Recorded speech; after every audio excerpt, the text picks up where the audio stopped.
आ जाइए।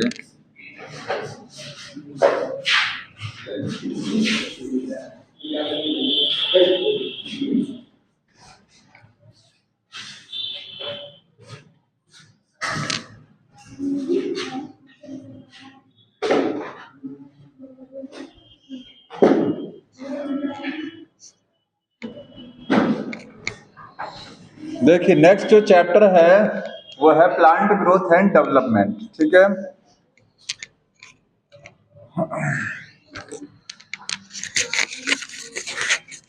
ओपन कर लीजिए बुक में सब लोग। हाँ ये बुक ही नहीं, वो तो लाए नहीं, कोई बात नहीं, आप देखते रहिए समझते रहिए, अगली बार लेके आइएगा सब लोग। मैंने मैसेज भी किया था इसलिए ना आपको ग्रुप में, प्लांट ग्रोथ।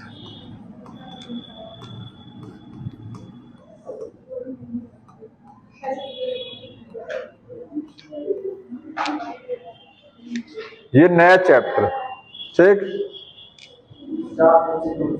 हाँ इससे क्वेश्चन आते हैं और बड़ा बारीकी वाले क्वेश्चन आएंगे, सब ध्यान से सुनते रहिए इसको, ठीक है। जहां नहीं समझ में आएगा हमको बताइएगा। इसमें दो वर्ड है, प्लांट ग्रोथ एंड डेवलपमेंट, अलग अलग टर्म होता है, वृद्धि और विकास बोलते हैं। ठीक है, तो पहले थोड़ा सा इनमें डिफरेंस समझ लीजिए कि ग्रोथ और डेवलपमेंट में क्या डिफरेंस है।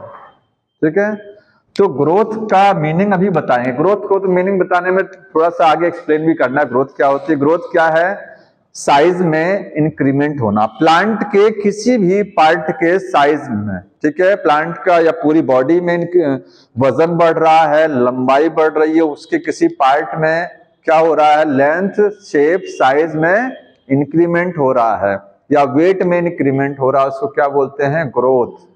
ठीक है, और डेवलपमेंट क्या होता है, डेवलपमेंट का मतलब विकास। तो प्लांट में जब सीड जर्मिनेशन होता है, बीज बोने से लेकर के और प्लांट के डेथ होने तक के बीच में जितने भी उसके मतलब कह सकते हैं इवेंट आते हैं, जितने भी उसके इवेंट आते हैं बीच में, वो सब क्या है, डेवलपमेंट है।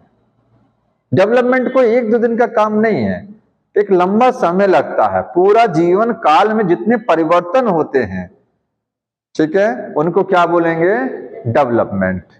जैसे डेवलपमेंट में कह सकते हैं, जैसे हमारे शरीर में डेवलपमेंट होता तो क्या, ये शुरू में चाइल्ड है, ठीक है, धीरे धीरे बड़ा हो रहा है, तो बियर्ड मुस्टैचेस का डेवलपमेंट शुरू से तो नहीं हो जाता, वो धीरे धीरे होता है। ठीक है, तो धीरे धीरे बॉडी में जो चेंजिंग नजर आ रही है, वही चेंजिंग क्या होती है, डेवलपमेंट होती है। तो ये ब्रॉड टर्म है, इसके अंडर में ग्रोथ आएगी, ग्रोथ के अंडर में डेवलपमेंट नहीं आता है। Development include the growth. ठीक है, लिख लीजिएगा, इट इंक्लूड ग्रोथ। ये ग्रोथ को क्या करता है, इंक्लूड कराता अपने अंदर। डेवलपमेंट होता क्या है, सीक्वेंशियल। सीक्वेंशियल का मतलब समझे, सीक्वेंस में होना। जैसे अगर पौधे का चैप्टर पढ़ रहे हैं तो पौधे में जानते होंगे, पहले सीड जर्मिनेशन होता है, सीड जर्मिनेट कराया जाता है, इसके बाद छोटा सा पौधा बनता है। इसके पहले उसमें रूट बनेगा, क्या पहले स्टेम बनेगा, नहीं, सीक्वेंस में होगा, पहले रूट बनेगा, देन स्टेम बनेगा, फिर लीफ बनेगी, फिर फ्लावर बनेगा, फिर फ्रूट बनेगा। तो फ्रूट बनेगा तो उसके अंदर बीज बनेगा, सीड। ठीक है, सीक्वेंस में सारे इवेंट चलते हैं, यही डेवलपमेंट है। सीक्वेंशियल इवेंट्स होते हैं। ठीक है, एन लाइफ साइकिल, जीवन चक्र में, ऑफ प्लांट की पूरी लाइफ में जो सीक्वेंशियल इवेंट है।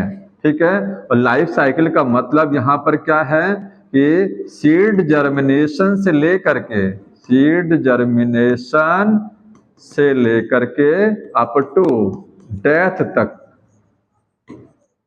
From seed germination up to death तक के जो इवेंट हैं वो क्या है, डेवलपमेंट। अब कौन कौन से इवेंट होते हैं वो लिखा हुआ है, वो देख लीजिए कौन कौन से इवेंट होते हैं। हमने लाइफ साइकिल बता दिया, जीवन चक्र का मतलब सीड जनरेशन से और डेथ तक के टाइम पीरियड में पूरा टाइम जो है, कौन कौन से इवेंट होंगे सीक्वेंशियल में। तो देखिए उसमें रूट का फॉर्मेशन होगा, पहले रूट, फिर स्टेम बनेगा, फिर लीफ आएगा, फिर फ्लावर, फिर फ्रूट और सीड फॉर्मेशन होगा। ये सब इन सीक्वेंस में होता है, सीक्वेंस में चलेगा। ठीक,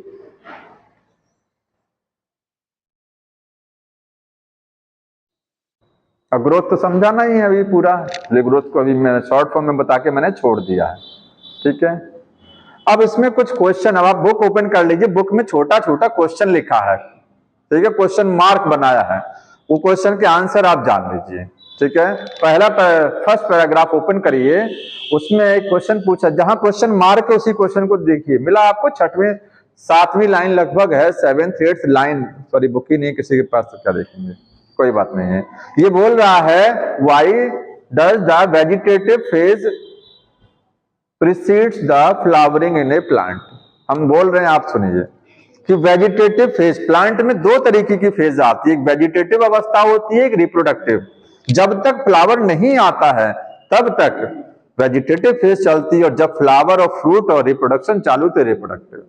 तो बोल रहा है कि वेजिटेटिव फेज रिप्रोडक्टिव फेज में प्रीसीड कर जाती है, कंटिन्यू हो जाती है। क्यों होता है, क्यों वेजिटेटिव फेज के बाद रिप्रोडक्टिव फेज आती है, बताइए। सर जी, आप पहले पूरी चैप्टर की भूमिका बनाते हैं, इस वजह से समझ में कैसी भूमिका बना दें यही बता दो। जब रिप्रोडक्शन वाले चैप्टर का था, हाँ, तो उसमें यही हो जाता है कि इस चैप्टर में हम लोग पढ़ेंगे कैसे इनका रिप्रोडक्टिव हेल्थ का केयर कैसे। देखिए, फिर मैं आपसे कह रहा हूँ, मैं इसमें सर भूमिका यही बना दीजिए कि इसमें ग्रोथ है, डेवलपमेंट है, ऐसे बना। अब इससे अच्छी भूमिका हमको नहीं लगता। आपको ऑनलाइन खोल के देख लीजिए, आप यहीं बैठे यूट्यूब का आप ऑनलाइन खोल लीजिए, और इससे अच्छी कोई भूमिका बना ले जाए तो मैं पढ़ाना छोड़ दूंगा। अच्छी बात नहीं है, मैं पढ़ाना छोड़ दूंगा। अब बताइए, हाँ, इससे अच्छी कोई भूमिका बना ले जाए। हम अपने आप को सुपर नहीं मानते, लेकिन हम आपको खराब भी नहीं मानते हैं। ठीक, हाँ बताइए। अगर हमको जितने लोग भी आप ऑनलाइन की बात करें, अगर हमको वहाँ अच्छा कंटेंट नहीं मिलता ना, ऑनलाइन नहीं मिलता, लेकिन ऑनलाइन माना जाता है कि एक से एक लोग पढ़े हुए हैं, एक से एक सूरमा पढ़े हुए हैं वहां पर। हाँ बताइए। तो हम 3 साल से आपके सामने हम तो भी आपको इसी को तो फॉलो कर रहे हैं। नहीं, जैसे यहाँ आप डायरेक्ट समस्या पूछ रहे हैं, ठीक है, उसका डायरेक्ट आंसर मिल रहा है। हाँ, ऑनलाइन में डायरेक्ट आंसर नहीं मिलता है, आप टाइप कीजिए, पता नहीं कब उसने जवाब दिया नहीं दिया, होता है ये। हम आपको पूरी कोशिश करते हैं, ठीक है। हाँ, ये आप अपनी कमजोरी मानिए, आप अपनी कमजोरी मानिए कि आपका बैकग्राउंड, चूंकि ये 6, 7, 8 अब मैं प्लांट का फ्लावर, ये प्लांट का एक एक पार्ट नहीं बताने जाएंगे हम आपको यहाँ पर, समझ रहे हैं ना। हाँ, ये है कि जो हमने पूरा बता दिया आपको कि स्टार्टिंग में कि डेवलपमेंट में हम लोग पढ़ेंगे क्या, यहाँ लिख भी रहे हैं हम इस चीज को। अब बताइए कैसे किया जाए। हमको लेकिन समझ में नहीं आया सर, ये बार फिर से बता दीजिए जो शुरू से। तो या तो समझने की शुरू में कोशिश नहीं की तुम बता दीजिए। चलिए बैठ जाइए, बता दे रहे हैं। प्लांट ग्रोथ, ग्रोथ का मतलब वृद्धि, और डेवलपमेंट का मतलब विकास होता है। वृद्धि और विकास अलग अलग टर्म होते हैं। वृद्धि का मतलब होता है केवल साइज शेप में, बॉडी में कोई भी अंग है, चाहे पौधा है चाहे मनुष्य, ठीक है, शरीर के किसी अंग में या पूरी बॉडी में, शेप में, साइज में, वजन में, लेंथ में बढ़ोतरी होना, यही ग्रोथ होती है। ठीक है, ग्रोथ हमेशा नहीं चलती है, ध्यान रखना है। ये भी है डिफरेंस में कि ग्रोथ हमेशा नहीं चलती, एक समय तक ग्रोथ होती है, क्या हम पूरा आसमान नहीं छू जाएंगे।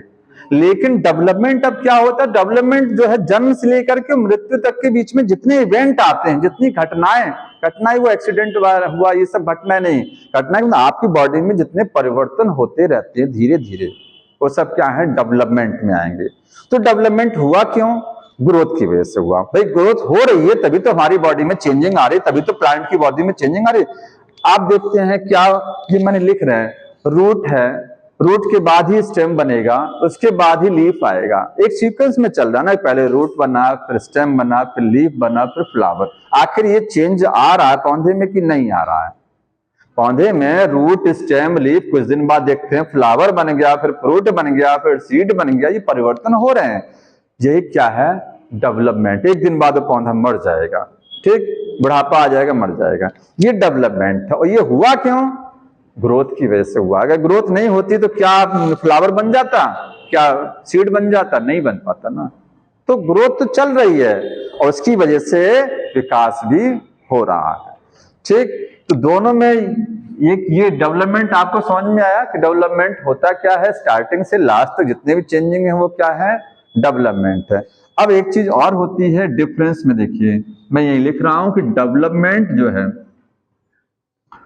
ग्रोथ जो है वो क्या है, पूरी लाइफ तक नहीं चलती, लेकिन डेवलपमेंट होल लाइफ तक चलता है। ठीक है, ग्रोथ क्या है, only up to a certain time, up to a certain time तक चलता है ग्रोथ।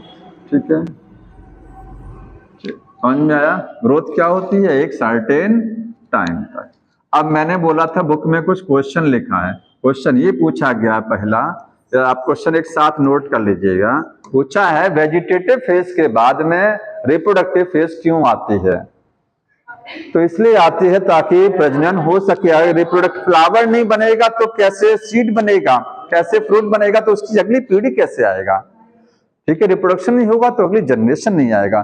तो आंसर लिख लीजिए, vegetative phase preceded, PRECED, preceded into reproductive phase क्यों होता है, आंसर लिखिएगा for reproduction.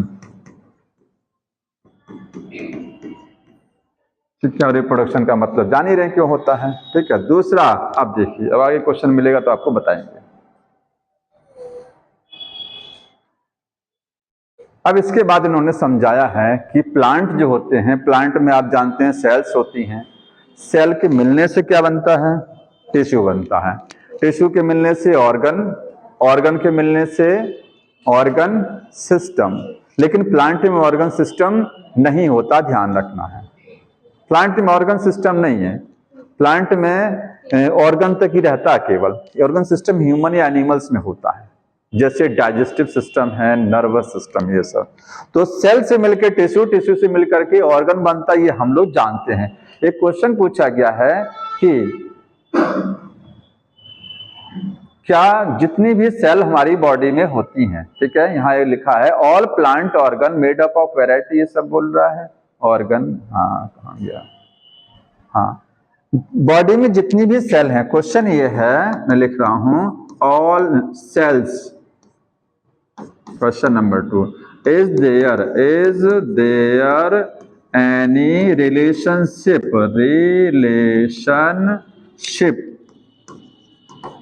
Between cells, tissue and organ. Cell, tissue और ऑर्गन के बीच में क्या कोई संबंध है प्लांट में,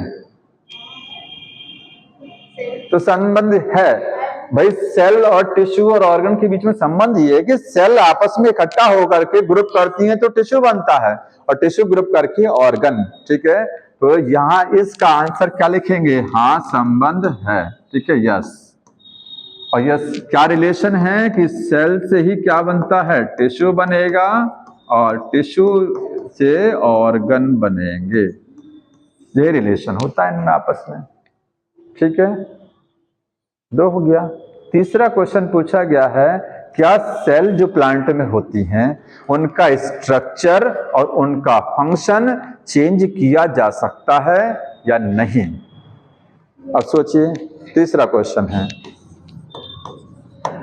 कैन स्ट्रक्चर, इस पर थोड़ा दिमाग लगाना इस वाली लाइन पर, structure and functions of cells, cell का स्ट्रक्चर और फंक्शन, ठीक है, में चेंज, यही लिखा ना, चेंज लिखा, क्या लिखा,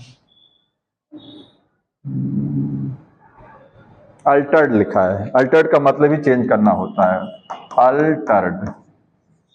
क्या स्ट्रक्चर और फंक्शन बदला जा सकता है सेल का, हाँ बदल सकते हैं, स्ट्रक्चर भी बदल जाती है, फंक्शन भी बदलेगा। एक चीज पता होना चाहिए, चाहे प्लांट हो चाहे एनिमल हो, बने सब क्या है, एक ही जायगोट से बने हैं। इमेजिन करिए कि प्लांट की पूरी बॉडी किससे बनी है, एक ही जायगोट से बनी है ना। लेकिन कुछ समय बाद देखते हैं जाइगोट से एम्ब्रियो बनता है, जाइगोट ही तो डिवाइड कर करके ढेर सारी सेल बनाता है। तो क्या ऐसा हो जाता है कि बाद में कुछ सेल लीफ बना देती हैं, कुछ सेल स्टेम बना देती हैं, कुछ रूट बना देती हैं, सेल की शेप बदल जाती है, सेल का फंक्शन बदल जाता है, कुछ जो है वाटर एब्जॉर्ब करने लग जाएंगे, कुछ क्या रिप्रोडक्शन करने, बनी सब एक ही से हैं, जाइगोट से हैं। यही इसका मतलब है कि इसने बुक में लाइन लिखा है कि all the cell descend from a common zygote, सारी सेल एक ही जाइगोट से डिसेंड का मतलब उत्पत्ति हुई है। लेकिन बाद में सबके फंक्शन क्यों बदल गई? ठीक है, बाद में फंक्शन क्यों बदल गया? तो यही क्वेश्चन पूछा है उसने कि क्या फंक्शन बदला जा सकता है। उस लाइन को मैं यहां लिख दे रहा हूं, नोट कर लीजिएगा। All cells in a plant, plant में जितनी भी सेल्स हैं, ठीक है, descend, DESCENT, descent from a zygote, common zygote, एक ही जाइगोट से सारी सेल बनी हैं, लेकिन बाद में जाकर के सारी सेल क्या हो जाती हैं, ग्रुप बना लेती हैं, टिश्यू बना लेती है। यही तो रिलेशन है। तो क्यों, क्या फंक्शन बदला जा सकता है? तो हाँ, कैसे बदलता है? आपको पता होगा मेरिस्टेमेटिक टिश्यू है? सब कुछ बना किससे है? प्लांट में रूट है, रूट पर टॉप पर एक मेरिस्टेमेटिक टिश्यू लगा है, स्टेम के टॉप पर एक मेरिस्टेमेटिक टिश्यू लगा। जब प्लांट छोटा होता है और जब वो बढ़ता है तो लंबाई कहां से बढ़ती है? तो मेरिस्टेमेटिक टिश्यू की सेल डिवाइड करती हैं, और डिवाइड करती हैं तो लंबाई बढ़ेगा। रूट की सेल एपेक्स की डिवाइड करेंगी, मेरिस्टेमेटिक की लंबाई बढ़ेगी। तो जब प्लांट की ग्रोथ होती है तो नया नया पार्ट बनना, लीफ बनना, फ्रूट बनना, वो कहां से आया? आया तो इसी मेरिस्टेमेटिक से आया? नहीं आया। मेरिस्टेमेटिक टिश्यू की सेल ही डिवाइड करके तो पूरा नया बना दी। तो पहले तो सेल सब एक जैसी थी, अब इसके बाद उससे जब नया बॉडी बना तो सेल क्यों अलग अलग हो गई? क्योंकि डिफरेंशिएशन हुआ। एक वर्ड होता है डिफरेंशिएशन, विभेदन। आपने पढ़ा है कि मेरिस्टेमेटिक टिश्यू से क्या बनता है? परमानेंट टिश्यू बनता है ना। जब मेरिस्टेमेटिक टिश्यू की सेल में डिवीजन की कैपेसिटी बंद हो जाती है, सेल डिवीजन, तो उसको क्या बोल देते हैं? परमानेंट। और परमानेंट में जानते हैं कई प्रकार हैं, सिंपल, कॉलिन कायमा, पैरेंट कायमा, स्क्लेरेंट कायमा, है ना। तो ये परमानेंट जो टिश्यू बन रहे हैं, ये सब बने कहां से? मेरिस्टेमेटिक से बने, एक ही सेल से बने ना, एक ही तरीके की सेल से। और सबकी स्ट्रक्चर भी तो अलग अलग होती है, फंक्शन भी अलग अलग है। कुछ फूड को स्टोर करते हैं, कुछ मैकेनिकल स्ट्रेंथ देते हैं, वही लिखा देखिए। तो स्ट्रक्चर और फंक्शन कैसे बदला जा सकता है? डिफरेंशिएशन प्रोसेस से। तो प्लांट में डिफरेंशिएशन होता है। डिवीजन के बाद में सेल पहले डिवाइड करती हैं, उसके बाद जब डिवाइड करने की क्षमता बंद हो जाती है तो सेल परमानेंट हो जाती हैं। अब परमानेंट होने के बाद में क्या होता है? उसी को बोलते हैं वो डिफरेंशिएट कर गई हैं, अलग अलग हो गई हैं। समझ में आ रहा है? तो यहां लिखेंगे कैसे हो सकता है? आंसर है यस। और कैसे है? By differentiation. ठीक है, डिफरेंशिएशन से। समझ में आया? अब आपको एक चीज दिमाग में, एक चीज और समझाते हैं। देखिए, डेवलपमेंट मैंने बोला एक बहुत विस्तृत शब्द है, ग्रोथ उसी के अंडर में आता है। तो डेवलपमेंट में केवल दो चीजें होती हैं। आखिर होता क्या? सीड को जब मिट्टी में बोते हैं तो सीड से नया प्लांट बन जाता है। तो आप सोचते होंगे उसमें हुआ क्या? तो उसमें सेल डिवाइड कर रही है, लगातार डिवाइड करी, और क्या हो रहा है? सेल डिवाइड करने के बाद में जो सेल डिवाइड करना बंद कर दी, उन्हीं से परमानेंट टिश्यू बन गया ना। और टिश्यू से क्या बन गया? ऑर्गन बन गए। तो एक तो सेल डिवीजन चलता है, और एक क्या होता है? डिफरेंशिएशन। टिश्यू का बनना, डिफरेंशिएशन। तो डेवलपमेंट में दो ही चीज होती हैं, ग्रोथ प्लस डिफरेंशिएशन। ये लाइन लिखी हुई है, ये लाइन बुक में लिखा है कि development include growth and differentiation. Development में ग्रोथ भी होती है और साथ में डिफरेंशिएशन भी चलता है, बस और कुछ नहीं होता है। ठीक है, तो यहां उस लाइन को लिख लीजिएगा कि डेवलपमेंट इक्वल टू क्या है? इसमें दो चीजें हैं, ग्रोथ है प्लस डिफरेंशिएशन है। अगर नहीं समझ में आ रहा हो तो बताइए, डिफरेंशिएशन जो हम बार बार कह रहे हैं। आ रहा है समझ में? आ रहा ना? आ रहा है। जैसे प्लांट जब बढ़ता है, इसकी लंबाई बढ़ती है, शरीर की में वृद्धि होती है, तो आप सीधे सोचिए उसके शरीर में कोशिकाएं डिवाइड हो रही होती हैं। फिर जो कोशिकाएं डिवाइड नहीं करती हैं, बंद कर देते डिवीजन करना, वो स्थायी हो जाती हैं और वो फिर टिश्यू बना लेती हैं। फिर टिश्यू जानते हैं 3 तरीके के बनते हैं ना, और फिर वही टिश्यू मिलकर के ऑर्गन बनाते चले जाते हैं। यही तो होता है। फिर इसके बाद एक पौधा एक दिन मर जाएगा, ठीक, और कुछ नहीं होता ना इसके अलावा। हाँ बताइए। हाँ नहीं, डेवलपमेंट रूट के टिप से नहीं है, टिप से केवल सेल डिवाइड करती हैं, ठीक है। इसके बाद इलोंगेशन पीछे और डिफरेंशिएशन और पीछे होता है। आगे डिवीजन, जो सेल डिवाइड कर गई वो पीछे जाती है परमानेंट होने के लिए, तो इलोंगेशन प्लस डिफरेंशिएशन नीचे, ठीक है। ये वाला क्वेश्चन में आता है कि डेवलपमेंट क्या क्या चीजें इंक्लूड कराता है, ध्यान रखना है, आपको नोट कर लीजिएगा। अब लिखा है कि जायगोट से, अब इन्होंने एक पॉइंट लिखा है कि जायगोट से क्या बनता है, बताइए। जायगोट है, हाँ अच्छा, नॉन लिविंग में ग्रोथ कहाँ, ये वाली ग्रोथ कहाँ होती है? नॉन लिविंग में तो एक्सटर्नल ग्रोथ होती है ना, इंटरनल नहीं होती। इंटरनल तो केवल लिविंग में होती है। चैप्टर नंबर 1 में तो पढ़े हैं आप इस चीज को ना, डिफाइनिंग फीचर है ना ये। इंटरनल ग्रोथ जो है वो डिफाइनिंग है, ग्रोथ डिफाइनिंग नहीं है, ग्रोथ नॉन डिफाइनिंग है। जायगोट से क्या बनता है? जायगोट से धीरे धीरे नया प्लांट बनता है, न्यू प्लांट। तो इस प्लांट जब बनेगा तो कुछ धीरे धीरे चेंजिंग होगी कि नहीं, सीक्वेंस में कुछ इवेंट आएंगे, ठीक है, और इन्हीं इवेंट को क्या बोलेंगे? डेवलपमेंट। अब हमें सीधे आ जा रहा हूं। अब एक चीज जानते हैं कि प्लांट और एनिमल की ग्रोथ में क्या अंतर होता है। जो ग्रोथ प्लांट में है और जो एनिमल्स में, दोनों में अंतर क्या है, नोट कर लीजिए। हाँ, यहां लिखेंगे प्लांट ग्रोथ और एनिमल ग्रोथ।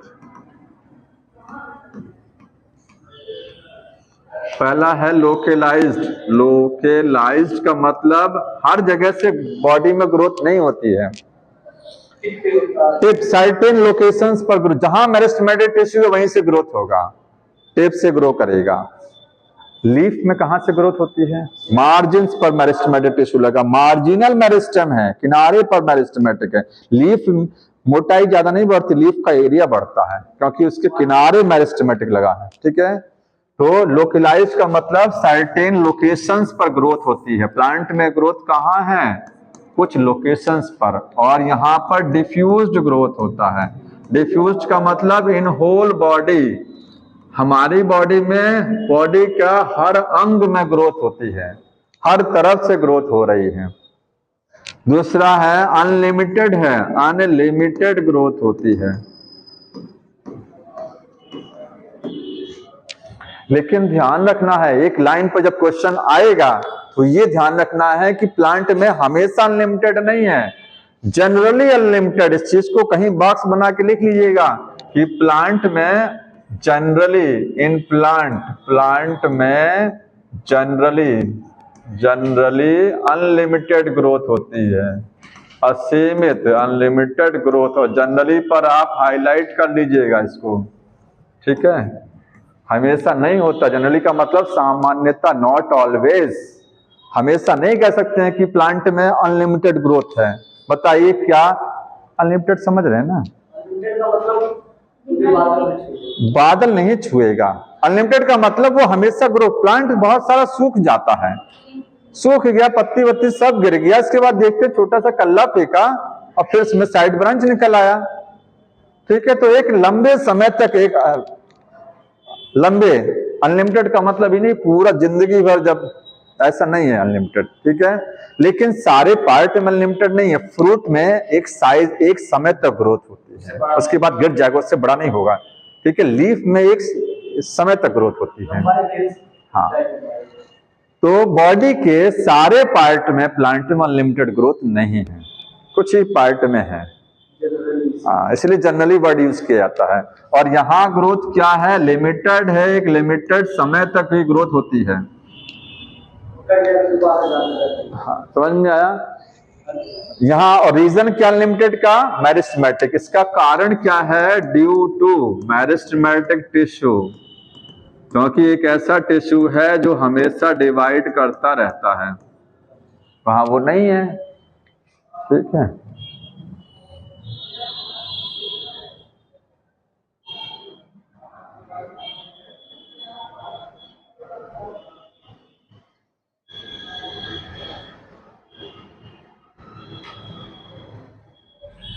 अब देखिए, अब एक पैराग्राफ आगे बता रहे हैं, अब ग्रोथ समझाने जा रहे हैं। अब अगले पैराग्राफ में इन्होंने ग्रोथ को बताया है।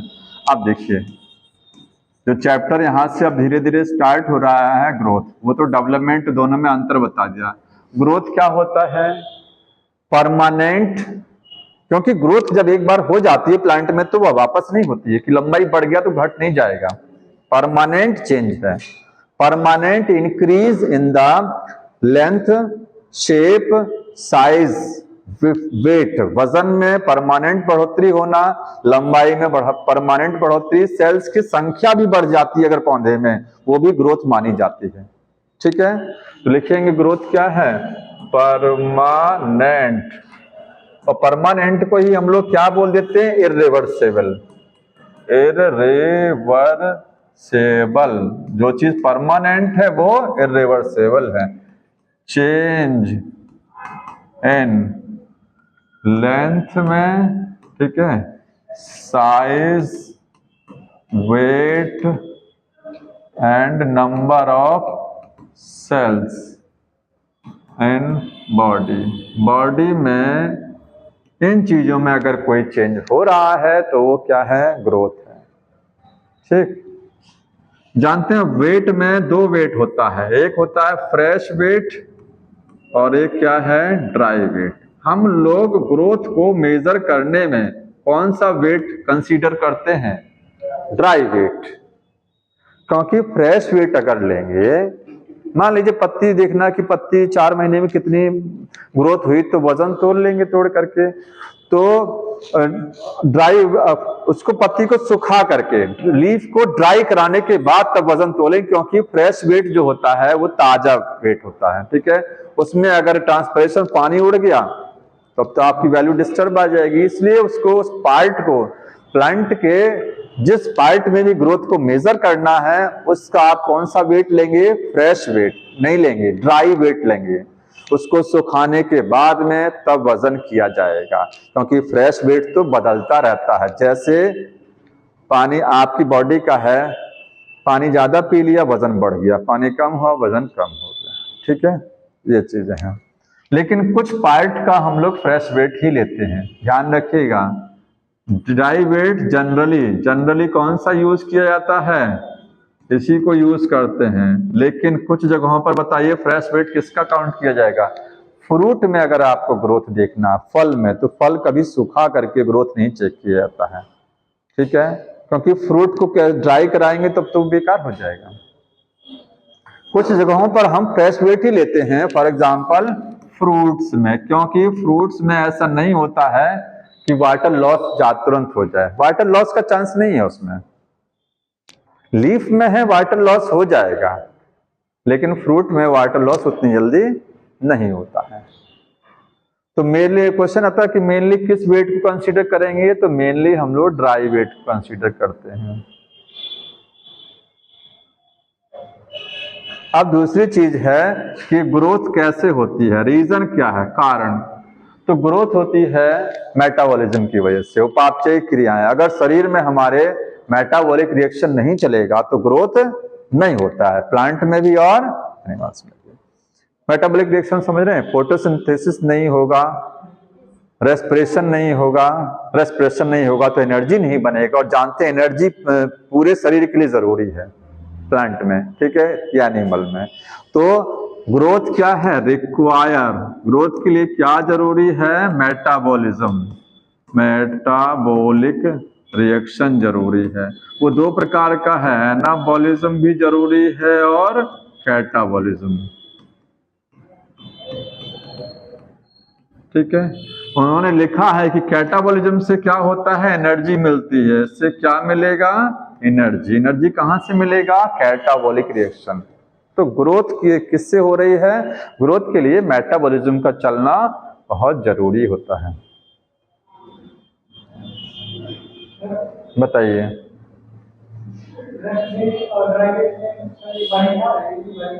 हाँ, किसका, क्या बढ़ता है? हाँ हाँ बढ़ेगा, ड्राई वेट भी बढ़ेगा, फ्रेश वेट भी बढ़ेगा। कैसे, लीफ छोटी है, आप उसको तोड़ करके उसका वजन तोल रहे हैं तो फ्रेश वेट है, सुखाने के बाद वजन तोल रहे हैं तो उसका ड्राई वेट हुआ, लीफ और बड़ी हो गई, अब उसको तोड़ करके वजन तोल रहे हैं तो वेट तो बढ़ा आएगा ना। पॉलिन ट्यूब में ग्रोथ को मेजर करेंगे, वो लंबाई से मेजर किया जाता है, लेंथ से। अगला है प्लांट ग्रोथ जनरली इनडिटरमिनेट। अब देखिए, प्लांट में जो ग्रोथ होती है वो फिक्स नहीं होती है, कब तक होगी। इनडिटरमिनेट का मतलब एक अनिश्चित काल तक होती है, नॉट फिक्स। लिखिएगा कि प्लांट में, ये कुछ पॉइंट है, लिखते जाइए। प्लांट ग्रोथ वो क्या है, इज, फिर वहां उसने लिखा है जनरली, जनरली जो अभी मैंने एक वर्ड बताया था आपको, जनरली इनडिटरमिनेट, इनडिटरमिनेट। इनडिटरमिनेट का मतलब नॉट फिक्स, फिक्स नहीं है कि इतने ही समय तक। मनुष्य का तो जीवन काल फिक्स होता है ना, इसके बाद कहानी खत्म, लेकिन इसका फिक्स नहीं है। और जो चीज फिक्स नहीं होती उसको बोलते हैं ओपन ग्रोथ। तो प्लांट में ग्रोथ कैसी है, ओपन है, और एनिमल्स में कैसी है, क्लोज है। क्लोज का मतलब सीमित है। तो जो फिक्स नहीं है वो क्या है, ओपन ग्रोथ होती है। इसी को ओपन फॉर्म ऑफ ग्रोथ बोलते हैं। ठीक है, ओपन ग्रोथ होती है प्लांट में। अगला लिखा है इन्होंने, देखिए,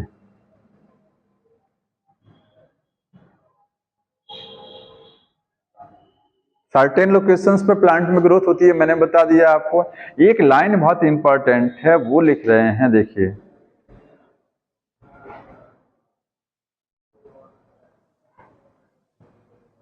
कि प्लांट में ग्रोथ क्यों हो रही है। आप कहेंगे मेटाबॉलिज्म। मेन कारण क्या है, मेरिस्टेमेटिक टिश्यू अगर नहीं होता तो प्लांट में ग्रोथ कैसे होती, सोचिए।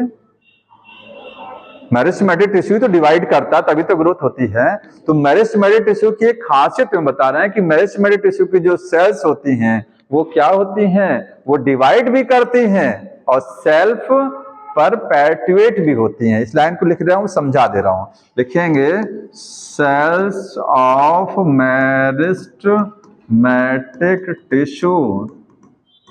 मेरिस्टेमेटिक टिश्यू की सेल्स क्या हैं, डिवाइड करती हैं, डिवाइड एंड सेल्फ पर, स्पेलिंग देख लीजिए क्या लिखा है, CERPETUATE।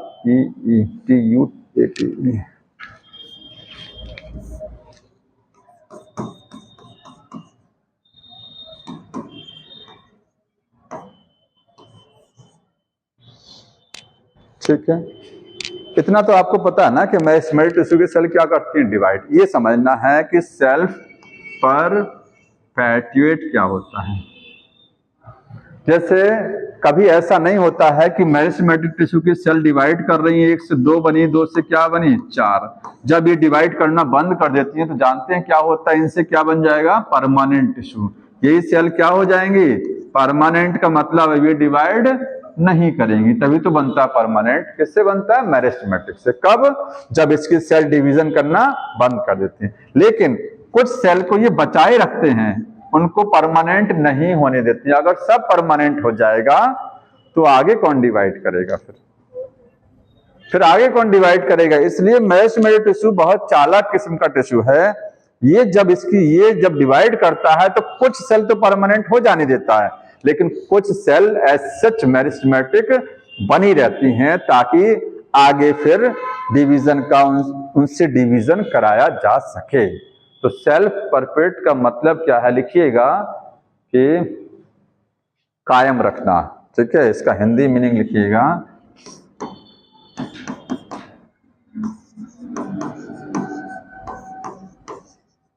मतलब कुछ सेल अपने आप को एज सच मेरिस्टेमेटिक टिश्यू की तरीके से बनाए रखते हैं, वो परमानेंट नहीं होती हैं। Not all meristematic cells get permanent, सभी मेरिस्टेमेटिक सेल परमानेंट नहीं होती हैं। कुछ अपने आप को, सेल्फ का मतलब खुद, परफेक्ट का मतलब कायम रखते हैं, इसलिए मैंने हिंदी लिख दिया उसका। इसी को रटे रहे स्टेटमेंट में ऐसे ही आता है, ठीक है, इतना हो गया। और मेरिस्टेमेटिक टिश्यू की सेल डिवाइड करती हैं और हमेशा नई सेल ऐड करती रहती हैं। हाँ, उसकी खासियत है, वो आप खासियत बता रहे हैं, ठीक है, कि मेरिस्टेमेटिक टिश्यू की सेल की खासियत क्या होती है अभी हम बता रहा हूं। पहले ये समझिए, इसकी सेल डिवाइड करती हैं। अगर कहा जाए प्लांट की बॉडी में नई सेल कौन ऐड करता है, नया सेल कौन ऐड करता है, तो कहेंगे मेरिस्टेमेटिक टिश्यू ऐड करता है, वो डिवाइड करेगा और नई नई सेल प्लांट में ऐड होती रहेंगी ना। वही लिख लीजिए, न्यू सेल जो होती हैं, new sales in body add की जाती हैं, एडेड बाय मेरिस्टेमेटिक। ये सब जानकारी आपको है, लेकिन चूंकि लिखा है तो आपको एक बार हमको बताना पड़ेगा कि नई सेल कौन ऐड करता है, मेरिस्टेमेटिक टिश्यू, ठीक है।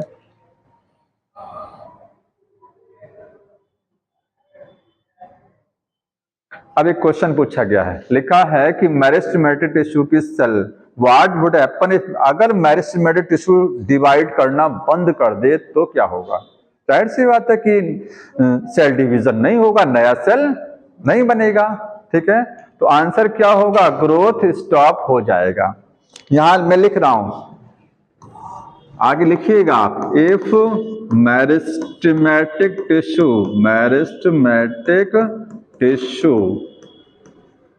स्टॉप कर देगा, ये क्वेश्चन है, स्टॉप डिवाइड, अगर डिवाइड करना बंद कर दे तो क्या होगा।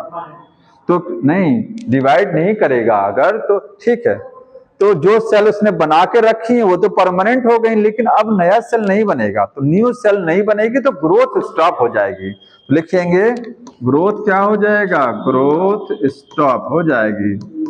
लेकिन पूछा गया है, क्या ऐसा हमेशा होता है कि सेल मेरिस्टेमेटिक डिवाइड करना बंद कर दे, हमेशा ऐसा नहीं होता है ना, ठीक है। हमेशा नहीं होता है कि मेरिस्टेमेटिक टिश्यू डिवाइड करना एक समय बाद बंद कर दे, कभी कभी वो डिवाइड करना बंद कर देता है, इसके बाद फिर से वो डिवाइड करना चालू कर देता है। अगर आपने एनाटॉमी को ढंग से पढ़ा होगा तो एनाटॉमी में पढ़ाया गया था कि मेरिस्टेमेटिक टिश्यू से क्या बनता है, परमानेंट। जब सेल डिवीजन बंद हो जाएगा तो क्या बन जाएगा, परमानेंट। परमानेंट की ही कुछ सेल कभी कभी क्या हो जाती है, मेरिस्टेमेटिक हो जाती हैं और फिर से एक मेरिस्टेमेटिक टिश्यू बना देती हैं। डी डिफरेंशिएशन और री वही चीज है। तो ग्रोथ स्टॉप हो जाएगी। आगे लिखिएगा, it not always happen, not always happen, ये हमेशा नहीं होता है कि वो डिवाइड करना बंद कर दे, कभी कभी कर देता है।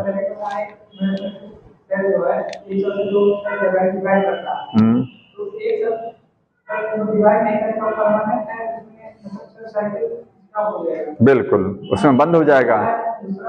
हाँ, फिर वो डिवाइड करेगा, ऐसे समझिए ना, एक सेल है, इसने डिवाइड किया, दो बनाया, ये परमानेंट हो गया, अब डिवाइड नहीं करेगा, ये तो है डिवाइड करने लायक ना, वही तो है, सेल पर फिर छोड़ा हुआ है, एक सेल को बचाया हुआ है ताकि आगे फिर काम चलता रहे। ये डिवाइड करेगा, दो बना, आपकी ये परमानेंट हो गया, ये बचा हुआ है, फिर डिवाइड करेगा, दो बनेगा, ये परमानेंट, चलता रहता है ये क्रम। कभी कभी होता क्या, डिवाइड करना बंद कर देता टेम्पोररी, थोड़ी देर के लिए, फिर डिवाइड करने लग जाता है। तो जब बंद कर देगा तो ग्रोथ नहीं होगा उतने समय के लिए, ठीक है।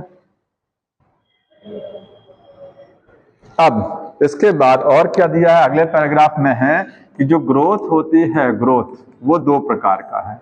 एक आप बोलेंगे प्राइमरी ग्रोथ है और एक क्या है, सेकेंडरी। सबको पता है प्राइमरी ग्रोथ क्या होती है, जब तक सीड जर्मिनेशन से लेकर के और प्लांट में जब तक फ्लावर नहीं आता है उसके पहले तक की अवस्था को बोलते हैं प्राइमरी ग्रोथ।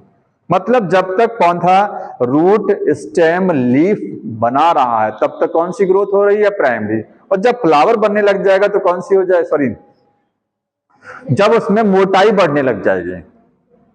एक समय तक, जैसे मैंगो का पौधा लगाते हैं तो एक समय तक वो उसका स्टेम तना पतला रहता है, कुछ समय बाद तने में लकड़ी बनना चालू हो जाती है, तना धीरे धीरे क्या हो जाएगा? मोटा हो जाएगा। तो जब तक तने की मोटाई नहीं बढ़ रही है तब तक प्राइमरी ग्रोथ चल रहा है, और जब तने में मोटाई बढ़ना चालू हो गया, जब लकड़ी बनना चालू हो गया, तो बोलेंगे वो सेकेंडरी ग्रोथ चल रहा है। उसमें दो प्रकार की ग्रोथ होती है, प्राइमरी और सेकेंडरी। तो प्राइमरी ग्रोथ में क्या होता है, इसमें आपको बोलेंगे कि हाँ, लीफ बनेगा, रूट है, स्टेम है, ठीक है, फ्लावर है और फ्रूट है, ये सारी चीजें बनेंगी, फॉर्मेशन होगा। और सेकेंडरी ग्रोथ में क्या होगा? थिकनेस बढ़ेगा, थिकनेस इंक्रीज करेगा। और ये केवल कहाँ होती है? ओनली, लिखिएगा, ये लिखा है ओनली इन जिम्नोस्पर्म में मिलेगा, या तो जिम्नोस्पर्म में एंड डाइकोट में, मतलब मोनोकोट प्लांट में सेकेंडरी ग्रोथ नहीं होती। ठीक है, प्राइमरी ग्रोथ, हाँ सुनिए, अब प्राइमरी में होता क्या है? प्राइमरी में ये चीजें तो बनती हैं, प्राइमरी में लेंथ इंक्रीज होती है। क्या होता है? लेंथ इंक्रीज करेगा। मेन चीज क्या है? पौधे की लंबाई बढ़ेगी, मोटाई बढ़ेगी सेकेंडरी में। ठीक, प्राइमरी ग्रोथ किसकी वजह से होती है? कारण क्या है इसका? Primary meristem, due to primary meristem. Primary meristematic tissue जानना है कौन कौन से हैं? एक होता है secondary meristem, root apical meristem, root पर सबसे टॉप पर जो मेरिस्टेमेटिक टिश्यू है जो, वो प्राइमरी है। स्टेम पर सबसे ऊपर प्राइमरी। एपिकल मेरिस्टेम, रूट और शूट एपिकल मेरिस्टेम, ये प्राइमरी है, इनसे लंबाई बढ़ती है रूट की और स्टेम की, वो प्राइमरी ग्रोथ होती है। तो प्राइमरी मेरिस्टेम में कौन से हैं? Root and shoot apical meristem. ठीक, और सेकेंडरी मेरिस्टेम कौन सा होता है? यहां लिख देते हैं इसको, सेकेंडरी है वैस्कुलर कैम्बियम, वैस्कुलर कैम्बियम और कॉर कैम्बियम। याद नहीं है किसी को? एनाटॉमी बताए हैं। वैस्कुलर कैम्बियम मतलब स्टील वाला एरिया जो होता है, स्टील बताइए कोई क्या होता है? हाँ, स्टील, हाँ, एंडोडर्मिस के नीचे का सारा एरिया स्टील है, और एंडोडर्मिस के बाहर सारा एरिया आउटर स्टीलर रीजन, और इंट्रा स्टीलर का मतलब उसके अंदर का, उसमें पेरिसाइकल, पिथ आएगा, मेडुलरी रेज आएगा, जाइलम आएगा, फ्लोएम आएगा। ठीक है, तो वहां एक कैम्बियम बनता है, वैस्कुलर कैम्बियम, वैस्कुलर बंडल्स के बीच में, और जो कैम्बियम स्टील के बाहर बनेगा वो कॉर कैम्बियम होता है, एक्स्ट्रा स्टीलर रीजन में। समझ आ रहा है? दोनों से क्या है? मोटाई बढ़ती है, उससे मोटाई बढ़ेगा, उससे कॉर्क बनेगा, कॉर्क कैम्बियम से कॉर्क, फिलोजन और फिलोडर्म। हाँ, याद आ रहा है ना? अच्छा बताइए, कॉर्क कैम्बियम का दूसरा नाम क्या है? नहीं, पित्त नहीं कहेंगे, फिलम, वेरी गुड, फिलम होता है। देखिए ये है कॉर कैम्बियम, कॉर कैम, इसी को फिलम बोलते हैं। ये बाहर की साइड में डिवाइड कराता, क्या बनाता? कॉर्क, और अंदर की साइड में सेकेंडरी कॉर्टेक्स बनेगा। कॉर्क का दूसरा नाम फिलम, फिलोजन, और सेकेंडरी कॉर्टेक्स फिलोडर्म। कॉर्क को, कैम्बियम को बोलते हैं फिलम, बाहर की साइड में डिवाइड करके फिलोजन, और अंदर की साइड में फिलोडर्म। ठीक है, ये बनाता है।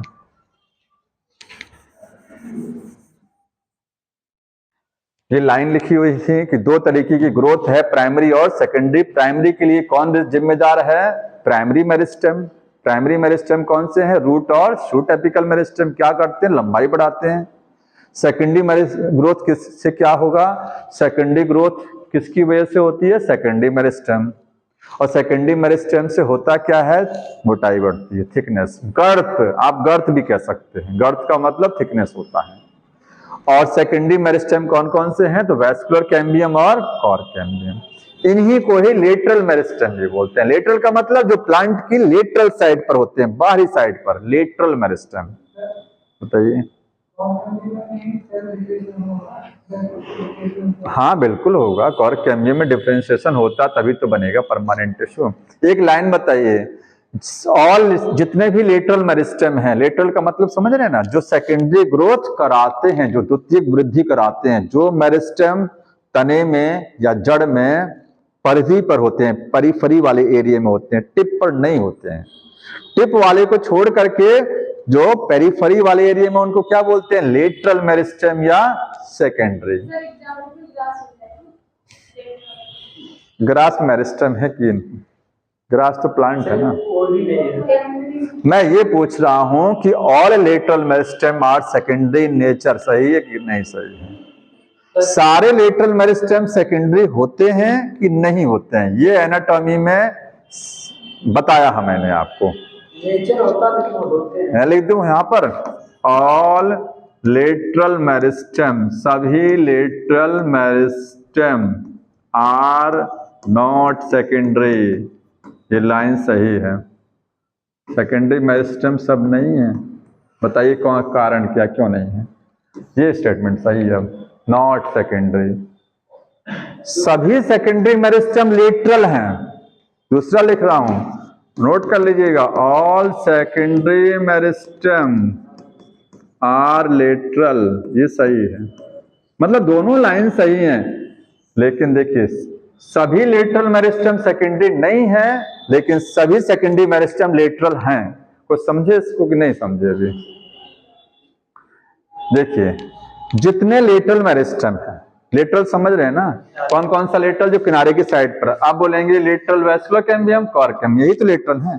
वैस्कुलर कैम्बियम बनता है दो तरीके से, जब आपने पढ़ा होगा एनाटॉमी में, यहां बताया था। ये देखिए स्टेम में एक कैम्बियम शुरू से रहता है, इसको क्या बोलते हैं? इंट्राफेसिकुलर होता है ना, इंट्राफेसिकुलर शुरू से जाइलम फ्लोएम के बीच में। ये प्राइमरी है तो लेटरल, ये लेटरल है। एक बाद में बनेगा बीच में, इंटरफेसिकुलर बनता है ना, तभी तो कैम्बियम की रिंग बनती है। तो जो पहले से रहता है, जिसको क्या बोलते हैं? इंट्राफेसिकुलर, ये प्राइमरी होता है। होता तो लेटरल साइड पर है, होता लेटरल साइड पर है, लेकिन ये प्राइमरी मतलब शुरू से रहता है। तो जितने लेटरल मेरिस्टेम हैं सब सेकेंडरी नहीं होते हैं, क्योंकि एक लेटरल मेरिस्टेम ऐसा होता है जो प्राइमरी है। वो कौन सा वाला है? इंट्राफेसिकुलर, जाइलम और फ्लोएम के बीच वाला जो होता है वो शुरू से रहता है। हाँ बताइए। इंटरफेसिकुलर बाद में बनता है, तभी तो कैम्बियम की रिंग बनती है, तभी तो बनता। आ रही समझ रहे हैं ना, एनाटॉमी में है। हाँ, इंटरनल मेरिस्टेम क्या होता है? अरे इंटरनल नहीं है वो, दोनों के बीच में है ना ये। तो ये इंट्राफेसिकुलर है और ये वाला इंटर है। जाइलम फ्लोएम के जो बीच में होता है एग्जैक्ट, वो इंट्राफेसिकुलर। ये हो गया। आगे देखिए, ग्रोथ को मेजर कैसे करेंगे, नापेंगे कैसे? अगला जो हेडिंग है, how growth measured. How growth measured, कैसे ग्रोथ को नापते हैं? तो अगर कहा जाए सीधा सीधा कैसे नापा जाएगा, ठीक, आप कहेंगे नापने के लिए स्केल लगा देंगे। पौधा छोटा है नाप लिया, इसके बाद बड़ा हो गया नाप लिया, ठीक है। पत्ते का नापना, एरिया नाप लेंगे लीफ से। लीफ में कैसे नापेंगे ग्रोथ हुई? क्योंकि लीफ जो होती है, लीफ में आप बोलेंगे लंबाई, तो लीफ में लंबाई बढ़ती है कि एरिया बढ़ता है? लीफ का एरिया बढ़ता है। लंबाई के साथ साथ चौड़ाई भी बढ़ती है, तो पूरा एरिया कैलकुलेट किया जाता है, लंबाई नहीं कैलकुलेट की जाती है। समझ में आ रहा है? तने में क्या मेजर करेंगे? तने की लंबाई मेजर करेंगे, क्योंकि इसकी लंबाई मेनली बढ़ती है, मोटाई भी बढ़ती है। फीता लगा के मोटाई नाप लीजिए, तना मोटा हो रहा है, मोटाई नापिए, ठीक है। वो भी तो लंबाई ही तो है। आखिर मोटाई नाप रहे हैं तो लेंथ ही तो नाप रहे हैं, कुछ और नाप रहे हैं, लेंथ। ठीक, तो कैसे मेजर किया जाता है? तो बहुत सारे तरीके हैं मेजर करने के। देखिए ग्रोथ को मेजर करने के कैसे मेजर करेंगे? लेंथ चेक करेंगे, ठीक है, और ड्राई वेट, वजन। प्लांट के किसी भी पार्ट का अगर वजन बढ़ रहा है तो ग्रोथ हो रही है, ठीक है। फ्रेश वेट से भी चेक करेंगे, फ्रेश वेट। हमने कहा था फल में वृद्धि अगर हो रही है तो उसमें ड्राई वेट नहीं चेक किया जाता है, उसमें फ्रेश वेट चेक किया जाता है, ठीक है। और इसके बाद में अगर एरिया से चेक करेंगे, एरिया बढ़ रहा है। एरिया स्पेशली किसके लिए होता है? लीफ के लिए, ध्यान रखिएगा। लीफ में ग्रोथ को चेक करने के लिए एरिया, लेकिन कौन सी leaf? Dorsiventral, dorsiventral. देखिए पत्तियां दो प्रकार की होती हैं, डाइकॉट और मोनोकॉट। डाइकॉट लीफ कैसे होती है? ऐसे। मोनोकॉट लीफ कैसे होती है? ऐसे। मक्का और गेहूं।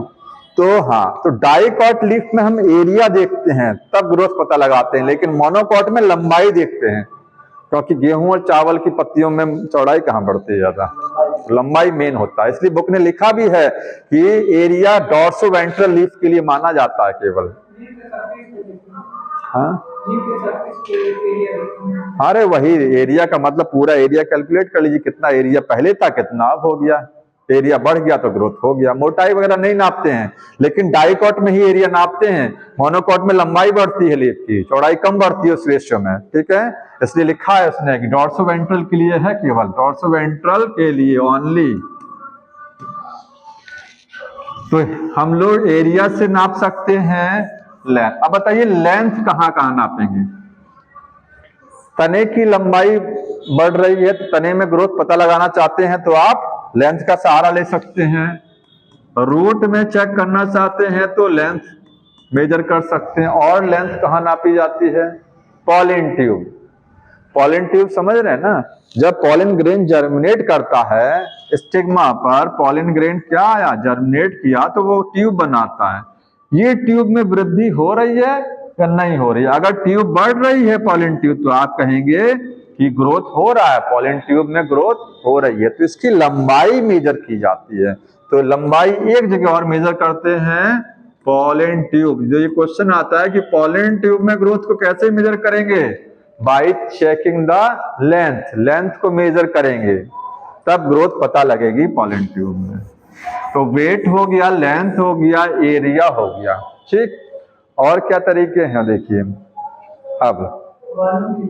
हाँ, अब देखिए अगर सोचिए एक कोशिकीय जीव है। अब आ जाइए, एक कोशिकीय पौधे भी तो होते हैं, नहीं होते हैं? कुछ एल्गी क्या है, जैसे क्लेमाइडोमोनास क्लोरेल्ला, ये क्या है? एक कोशिकीय शैवाल है ना। हाँ, और एनिमल में देखा जाएगा तो प्रोटोजोआ पूरा क्या है? एक कोशिकीय है। बैक्टीरिया क्या है? एक कोशिकीय है। अब जो यूनिसेलुलर होते हैं, चाहे वो प्लांट है चाहे एनिमल है, उसमें ग्रोथ कैसे मेजर करेंगे? क्योंकि यूनिसेलुलर में तो आप अमीबा का तो साइज तो बढ़ता नहीं है कि बड़ा हो गया अमीबा, ऐसा तो होता नहीं है। उसकी लंबाई नाप के कौन सा फीता लगाएंगे उस पर? बैक्टीरिया की लंबाई चौड़ाई कैसे नापेंगे? नहीं नाप पाएंगे। तो वहां नंबर ऑफ सेल का सहारा लिया जाता है ग्रोथ को नापने के। ये सारे तरीके हैं। इसमें एक तरीका ये भी है कि मान लीजिए आपके पास में कहीं इतने सारे बैक्टीरिया हैं और अगर ये बैक्टीरिया डिवाइड करके इतने सारे हो गए, ढेर सारे हो गए, तो आप बोलेंगे कि बैक्टीरिया ग्रो कर रहा है। बैक्टीरिया में कभी लंबाई चौड़ाई नहीं बढ़ती, उसमें नंबर ऑफ सेल बढ़ाता है, वो रिप्रोडक्शन करता है। प्रजनन के द्वारा नंबर ऑफ सेल बढ़ा दिया तो कहेंगे ग्रोथ हो गया उसमें, ठीक है। वो डिवाइड करता हमेशा। तो यूनिसेलुलर में by counting the number of cell, number of cell को काउंट कर सकते हैं। माइक्रोस्कोप में नंबर ऑफ सेल को काउंट किया जा सकता है। तो जितनी सेल अगर बढ़ गया तो इसका मतलब ग्रोथ हो गया। तो आगे लिखिएगा by counting number of cells. Cell के नंबर को काउंट करके भी हम लोग क्या कर सकते हैं? ग्रोथ पता लगा सकते हैं। और ये कहाँ होता? ओनली इन यूनिसेलुलर, केवल यूनिसेलुलर ऑर्गेनिज्म में होगा, चाहे वो प्लांट है, चाहे वो एनिमल है, चाहे बैक्टीरिया है। हमारी बॉडी में सेल का नंबर नहीं काउंट किया सकता, करोड़ों सेल हैं, अरबों खरबों हैं, कहां तक काउंट करेंगे, नहीं होता। ठीक है, हाँ। साइज भी एक पैरामीटर है। देखिए साइज बढ़ रहा है, साइज। अब देखिए number of cell unicellular में तो होता ही है, ठीक।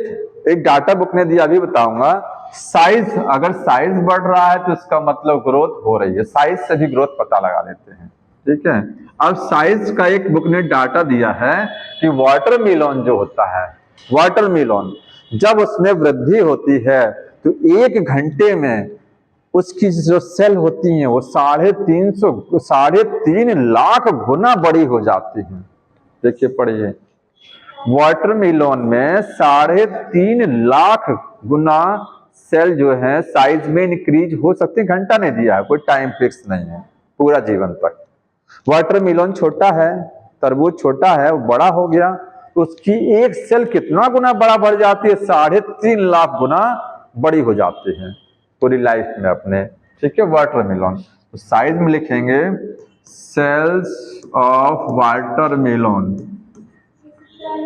हाँ क्या कह रहे हैं, वो मेज का है, वो मैंने छोड़ दिया ना, मेज वाला मैंने छोड़ दिया, अभी बता रहा हूं उसको। वाटरमेलन में इंक्रीज कर सकती हैं इन साइज, साइज में कितना, साइज में इंक्रीज कर सकते हैं, ठीक है। अप टू 3.5 कितना जीरो लगेगा,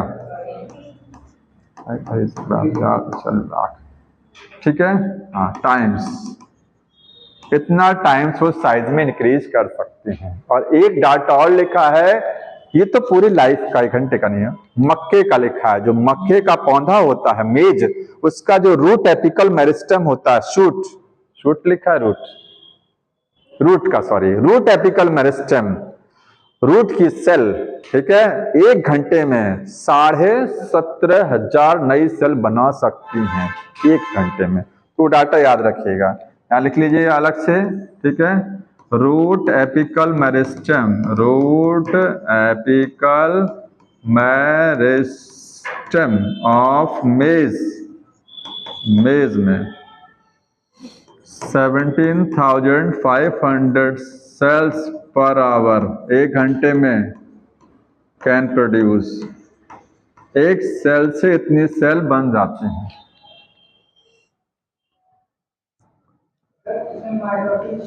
हाँ माइटोसिस से तो बनेगा ही, और किससे बनेगा।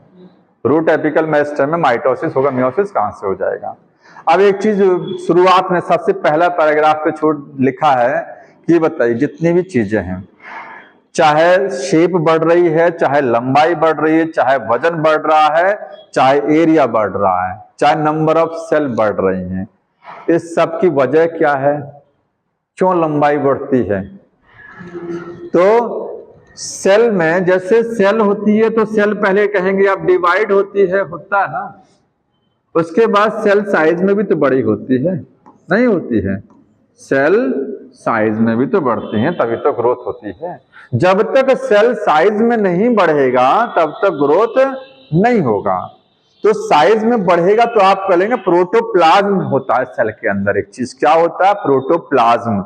तो सेल का प्रोटोप्लाज्म जब बढ़ता है तो सेल में ग्रोथ, सेल का साइज बढ़ता है। भाई सेल बनी छोटी है, सेल बने नई सेल बनी छोटी है, अब वो सेल पहले साइज में तो बढ़ेंगी तभी तो ग्रोथ होगा।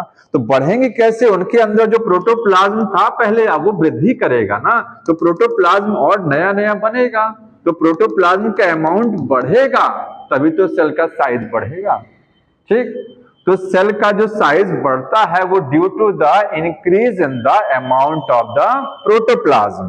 प्रोटोप्लाज्म का साइज बढ़ रहा है तो आप कहेंगे कि सेल का साइज बढ़ रहा है। समझ में आ रहा है ना, ठीक है। तो ये जो जितने भी, और अगर प्रोटोप्लाज्म बढ़ता है तो सेल का साइज बढ़ता है, जाहिर सी बात है। और जब सेल का साइज बढ़ता है तो आप कहते हैं तब ग्रोथ हो रही है, आखिर वजन बढ़ना, लंबाई बढ़ना, एरिया बढ़ना, ये सारी चीजें जो बढ़ रही है क्यों हो रही है? ये सेल के साइज में बढ़ोतरी की वजह से हो रही, नहीं हो रही है। अरे सेल का साइज नहीं बढ़ेगा तो कैसे उसका वजन बढ़ेगा पौधे का, कैसे लंबाई बढ़ेगा? खाली सोचिए सेल डिवाइड करती रहे तो काम चल जाएगा? नहीं, सेल डिवाइड करने के साथ में सेल का साइज भी तो बढ़ना चाहिए। तो साइज बढ़ता है प्रोटोप्लाज्म से। तो प्रोटोप्लाज्म में जो ग्रोथ हो रही है, आप कह सकते हैं वो डायरेक्टली प्रोपोर्शनल ये जो प्लांट में ग्रोथ हो रही है वो किसके डायरेक्टली प्रोपोर्शनल है?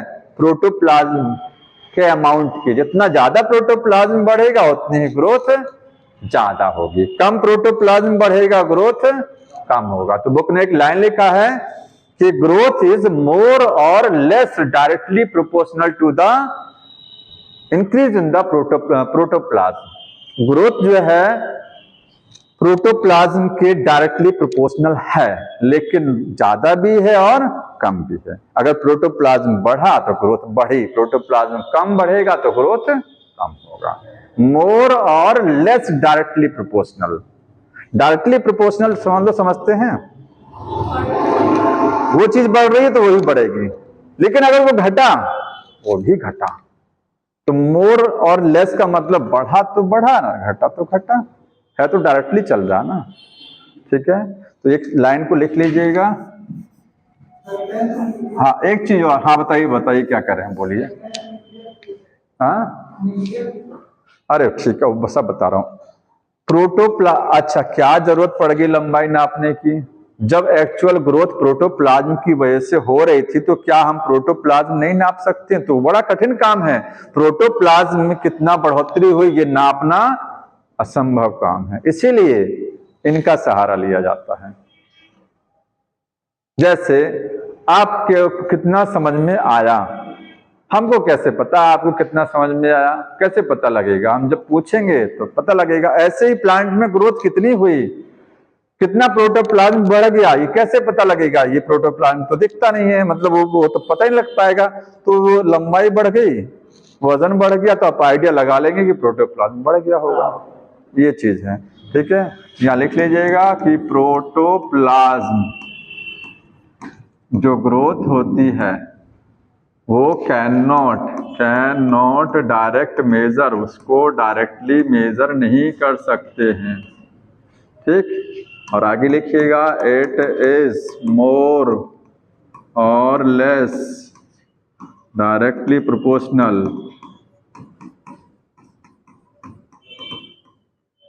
To growth. आपने ग्रोथ में जितने पैरामीटर पढ़े अभी तक, ये सारे पैरामीटर है ना ग्रोथ को नापने के, इनके डायरेक्टली प्रोपोर्शनल प्रोटोप्लाज्मिक कंटेंट होता है। ये सबसे पहले ही लिखा गया था।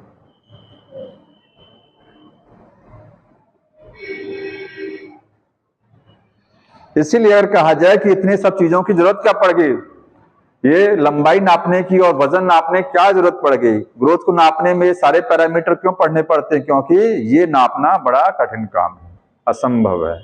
इसीलिए ये यहां तक हो गया।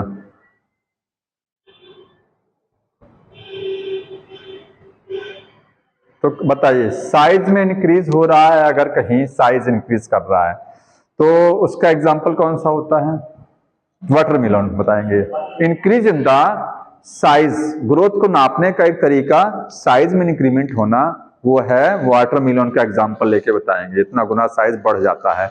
और इंक्रीज इन द नंबर कहीं बढ़ रहा है, उसका एग्जांपल मेज वाला है कि मेज का रूट एपिकल मेरिस्टेम 1 घंटे में 17,500 सेल्स को बना देता है। ये इंक्रीज इन द नंबर में है। तो पढ़िएगा एक बार जा करके, तो वहां सब लिखा, अंडरलाइन जरूर कर लीजिएगा। समझ में आ रहा है? तो कुछ कह रहे हैं? हाँ नया ही तो बात कर रहे हैं। नंबर वाला नया बनाएगा, साइज तो पुरानी वाले सेल है, वो साइज बढ़ाएगा, इंक्रीमेंट करेगा। अब है phases of the growth. Growth में कितनी, बस 15 मिनट और रुक जाइए, ठीक है। यही टॉपिक खत्म करने के बाद में बंद कर देंगे। फेजेस ऑफ ग्रोथ, ग्रोथ में कितनी फेज है? खाली सेल डिवीजन से काम नहीं चलता है, ठीक है। क्या क्या होता है ग्रोथ में? प्लांट धीरे धीरे बड़ा हो रहा है, कितने स्टेप आ रहे हैं। पहला है सेल डिवीजन होगा, उसमें सेल डिवाइड करेंगे। कौन सा सेल डिवीजन होता है? माइटोसिस से ग्रोथ होती है, ध्यान रखिएगा, ठीक है। हाँ, माइटोसिस होगा। दूसरा है सेल इलोंगेशन, सेल डिवाइड करने के बाद जो सेल डिवाइड कर गई हैं वो साइज में बढ़ेंगी। और तीसरा होगा जब वो साइज बढ़ जाएगा उसके बाद सेल मैच्योर हो जाएगी और डिफरेंशिएट हो जाएगी, परमानेंट टिश्यू में बदल जाएगी फिर वो, ठीक है। तो सेल डिफरेंशिएशन,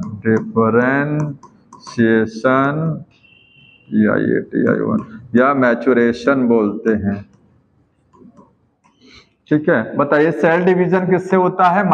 मेरिस्टेमेटिक टिश्यू से। किससे होगा? मेरिस्टेमेटिक टिश्यू से होता है, और कहीं से नहीं होता ना। अब बताया गया खासियत क्या होती है, बताइए मेरिस्टेमेटिक टिश्यू की खासियत क्या है। तो कैसी होती हैं सेल्स? मेरिस्टेमेटिक टिश्यू में जो सेल्स हैं उनकी खासियत लिखा गया है कि वो कैसी सेल्स होती हैं। तो सेल्स कंटेन, सेल में क्या है? थिन सेल वॉल, समझ रहे हैं ना, सेल वॉल मोटी नहीं होती है, thin cell wall. Meristematic tissue की सेल्स में सेल वॉल बहुत पतली होती है, क्योंकि अगर मोटी हो जाएगी तो डिवाइड कैसे करेगा? परमानेंट की मोटी होती है। तो पहला खासियत थिन सेल वॉल। दूसरा क्या है? Nucleus well develop. Well develop को क्या बोलते हैं? Prominent and conspicuous. कॉन्स्पिक्यूअस का मतलब होता है स्पष्ट, एकदम क्लियर न्यूक्लियस है, वेल डेवलप है, प्रोमिनेंट है, ठीक। और तीसरा है साइटोप्लाज्म बहुत ज्यादा है, साइटोप्लाज्म मोर होगा। और एक लास्ट में और देखिए, प्लाज्मोडेस्माटा जानते हैं? एक सेल है, दूसरी सेल है। आपने एनिमल टिश्यू जब पढ़ा था तो सेल जंक्शन पढ़ा था। 3 तरीके के सेल जंक्शन थे एनिमल में, gap junction, tight junction, adhering. Plant में अलग जंक्शन है। प्लांट में होता मिडिल लैमेला, 2 सेल को जोड़ने वाला कनेक्शन मिडिल। 2 सेल के बीच में बातचीत करानी है, अगर कोई ये सेल इससे बातचीत करना चाहती है तो कैसे करेगा?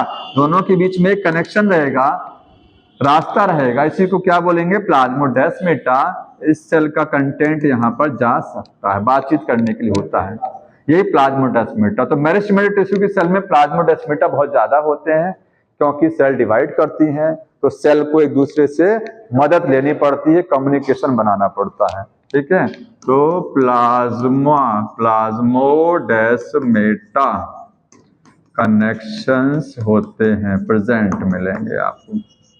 वहां पर कम होते हैं, नहीं होते हैं परमानेंट टिश्यू में। हाँ, ऊपर लिखा है सेल वॉल थिन होती है तभी तो डिवाइड करेगा, सबसे पहला पॉइंट वही लिखा है। आप देखिए एक चीज, अब यहां से ध्यान से समझ लीजिए, एकदम अटेंटिव होकर। ये देखिए, ये रूट बनाया मैंने, बताइए रूट में सबसे ऊपर की साइड में क्या है? रूट कैप होता है, रूट कैप। ये वाला एरिया क्या है? Region of meristematic activity. यहां पर मेरिस्टेमेटिक एक्टिविटी चल रही है, ठीक है। पहला सेल डिवीजन यही हो रहा है। ये वाला एलोंगेशन है, एलोंगेशन, और ये वाला मैच्योरेशन है। रूट हेयर कहाँ होते हैं? मैच्योरेशन में होते हैं। वाटर मिनरल यहीं से एब्जॉर्ब होता है। सबसे ज्यादा लंबाई इलोंगेशन। देखिए अब कुछ वर्ड यूज किया गया है, बोल रहा है अगला इलोंगेशन के बारे में। तो इन्होंने लिखा है कि इलोंगेशन एरिया किधर है? ये मेरिस्टेमेटिक एरिया के प्रॉक्सिमल है कि डिस्टल है? अब बताइए, प्रॉक्सिमल डिस्टल समझते हैं? पहले दिमाग में थोड़ा बैठा लीजिए। जैसे अगर मैं कहूं कि मेरी उंगलियां हमारी बॉडी के प्रॉक्सिमल हैं कि डिस्टल हैं, हमारा ये हैंड जो है हमारी बॉडी की में प्रॉक्सिमल साइड में कि डिस्टल साइड में? डिस्टल, दूर है। जो चीज जितनी बॉडी के पास होती चली जाएगी वो उतना ही मोर प्रॉक्सिमल होगी। जो चीज दूर है वो डिस्टल बोली जाती है, ठीक है। ये डिस्टल है, ये कहेंगे तो ये बोलेंगे कि पास में है थोड़ा सा ना, ये और पास में है बॉडी में। ऐसे यहां पर है। प्लांट ऊपर है, प्लांट में नीचे रूट, ऊपर तना लीफ हो गया। अब ये जो ये वाला एरिया है ये पौधे से दूर है ना भाई, जड़ हो गया, जड़ का सबसे किनारे वाला हिस्सा ये है, तो ये दूर है, पौधे से ये दूर है। किनारे पर है, छोर पर है, ये डिस्टल एंड है।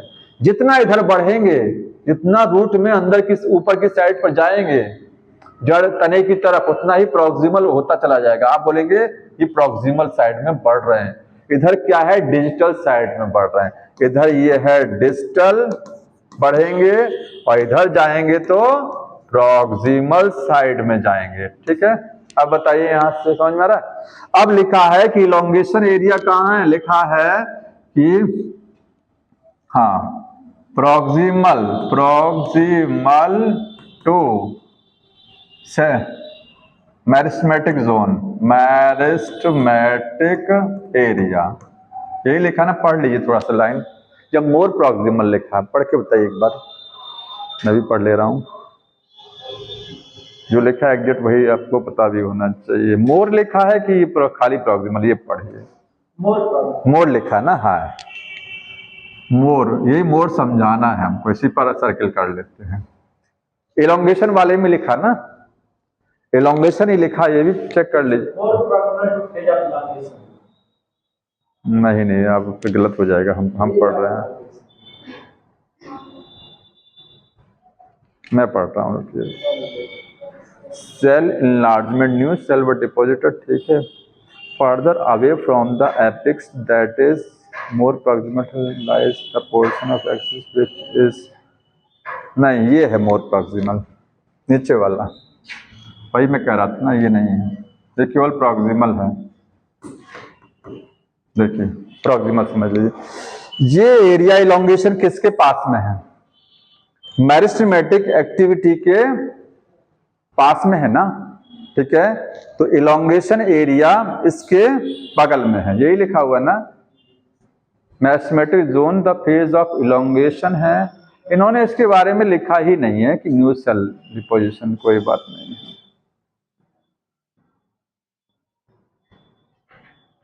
नहीं लिखा है, कोई बात नहीं है, छोड़िए।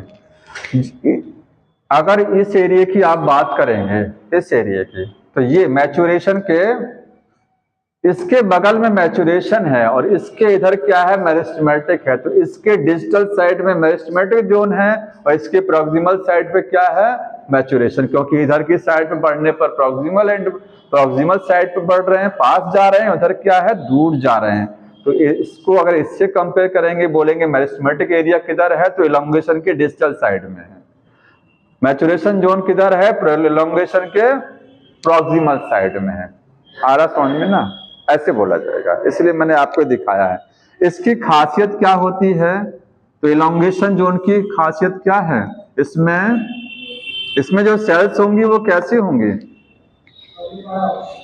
सेल वॉल थोड़ा सा हार्ड होगी, ज्यादा हार्ड नहीं होगी, ठीक है।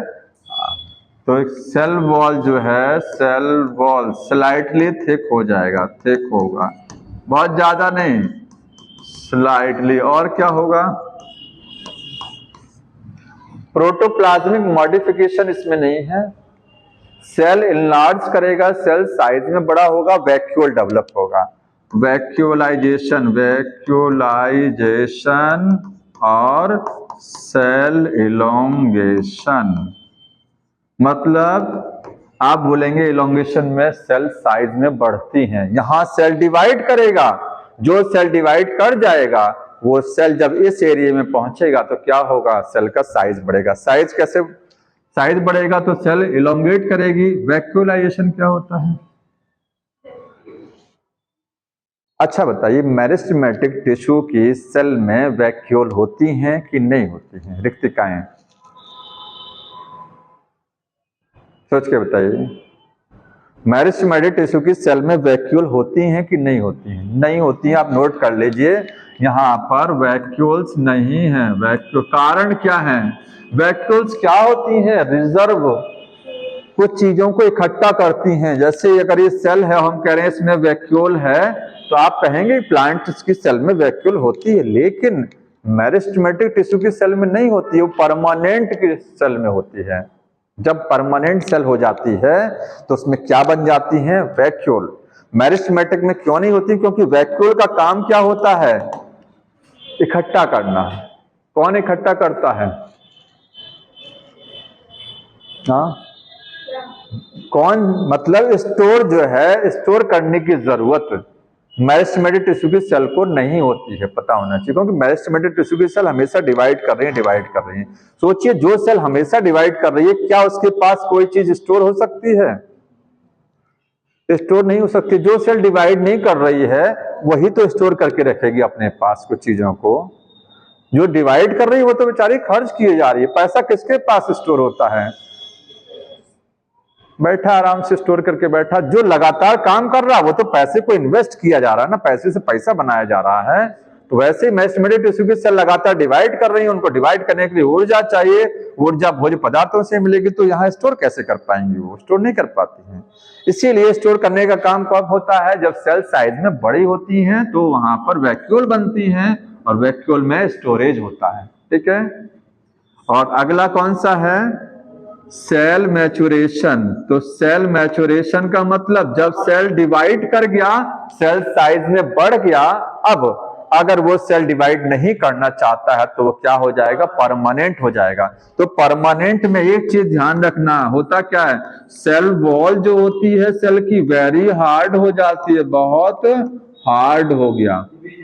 लिग्निन का डिपोजिशन हो गया, स्यूबेरिन का। सेकेंडरी सेल वॉल कहां बनती है? यहीं बनती है, सेकेंडरी सेल वॉल, द्वितीयक सेल वॉल। यहां सब में प्राइमरी सेल वॉल है, यहां सेल वॉल पे एक परत और बन गई, सेकेंडरी। ठीक है। और क्या होगा? Protoplasmic modification. यही क्वेश्चन आता है, प्रोटोप्लाज्मिक मॉडिफिकेशन क्या होता है? बॉक्स बना लीजिएगा। Protoplasmic modification cell maturation stage में होता है। कोई बता सकता है क्या है? प्रोटोप्लाज्मिक में मॉडिफिकेशन होना। सेल के अंदर जो लिक्विड भरा होता है उसी को प्रोटोप्लाज्म। सेल के अंदर जितना कुछ भरा है सब क्या है? प्रोटोप्लाज्म है। उसमें मॉडिफिकेशन का मतलब रूपांतरण होना। बताएंगे कोई सोच करके? अच्छा, नहीं पता तो ये बताइए। जाइलम में एक सेल आपने पढ़ा होगा, ट्रैकिड, पढ़ा है ना? ट्रैकिड्स पढ़े हैं, वेसल्स पढ़े हैं। आखिर जाइलम किससे बना? जाइलम में जो चारों सेल हैं ये बने किससे? किसी मेरिस्टेमेटिक टिश्यू से बना होगा। तो मेरिस्टेमेटिक टिश्यू से जब जाइलम में 4 सेल बने तो 4 में से 3 सेल जाइलम में, 3 का मतलब ट्रैकिड, वेसल्स और जाइलम फाइबर, 3 सेल में प्रोटोप्लाज्म खत्म हो जाता है, पता होना चाहिए। वेसल्स में प्रोटोप्लाज्म नहीं है, ट्रैकिड में प्रोटोप्लाज्म है लेकिन बहुत कम है, या तो पूरी तरीके से खत्म या तो किनारे पर चला जाएगा, बहुत कम प्रोटोप्लाज्म। तो प्रोटोप्लाज्म में थोड़ा सा चेंजिंग आ जाती है। प्रोटोप्लाज्म जैसे ऐसे समझिए इस कमरे में कुछ भरा हुआ है और जब खाली करना हो तो दीवारों पर चिपका दीजिए ले जाकर के उस चीज को, उस किनारे किनारे साइड में चला जाएगा प्रोटोप्लाज्म, बीच में जगह खाली। तो ट्रैकिड अंदर से हॉलो हुई, क्यों? क्योंकि प्रोटोप्लाज्म कहां चला गया? दीवारों पर चिपक गया जाकर के। वेसल्स में प्रोटोप्लाज्म दीवार पर चला गया, मॉडिफिकेशन हो गया ना।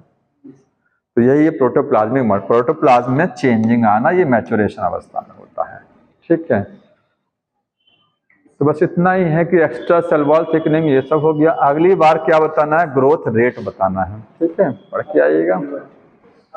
अर्थमेटिक और जियोमेट्रिक ग्रोथ कर्व है। हाँ हाँ, मैच्योरेशन में ही रूट हेयर बनते हैं। रूट हेयर इसी फेज में बने, इसी फेज में होता ही है। और कुछ?